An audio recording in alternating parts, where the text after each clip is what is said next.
morning, and thank you for joining us on this Aloha Friday, the 22nd of May.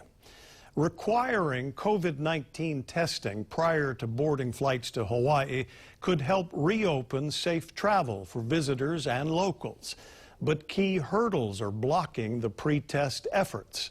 Gina Mangieri is always investigating and finds out what has to happen to get the green light.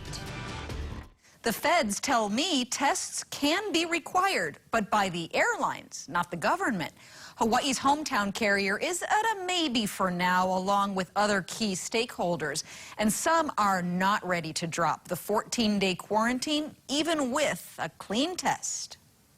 The chorus is growing among leaders calling for COVID clearance before flying to Hawaii. Knowing that someone was negative within the last 72 hours from a physician standpoint gives me a lot of reassurance. The quarantine itself is not going to, regain tourism. We want to test on the front end and start to phase out the quarantine on the back end. Otherwise, people are not going to come here. If we're going to be able to stop this, we've got to stop it at its source, and that's the people who are coming here or visitors who are coming back. With so many yeses, where are the hurdles? We found 2 key state departments are still a no for letting any test qualify for release from quarantine. The governor and several others are a maybe.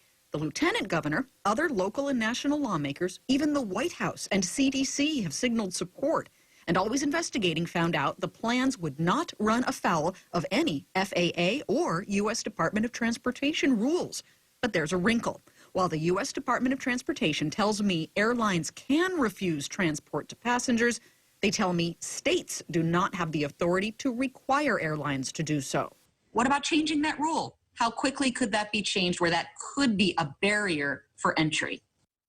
How quickly is an interesting question. I don't think there's a clear answer to that. Unfortunately, even in this public health crisis, unfortunately, some of these requirements that are in the best public health interest have been relegated to partisan issues. The testing pitch faces 2 key no's as red lights. The state health director tells me there is currently no laboratory test that can determine if someone is infectious. And the state attorney general says a negative test wouldn't shorten a quarantine anyway. The governor told me he's keeping an open mind and could pilot a project with international guests first. Being able to test before they get on a flight is a critical component of that. We do have a little more authority for foreign and international travelers, working with the State Department. And so certainly we're looking at potential pilots with Japan or Korea. New Zealand comes up a lot, or Australia. Hawaiian Airlines tells Always Investigating until tests become readily available to all who wish to travel, things like temperature screening, sanitization, and contact tracing will help provide confidence to travelers.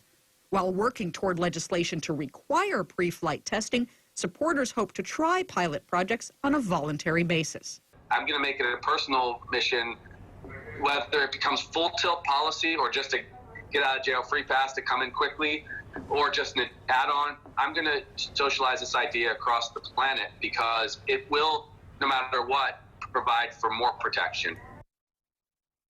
Both of the no's left the door open just a crack, telling me their positions are based on the current state of testing science. The health director tells me he may update recommendations if a suitable test becomes available. We'll follow up. Gina Mangieri, KHON2 News, Always Investigating.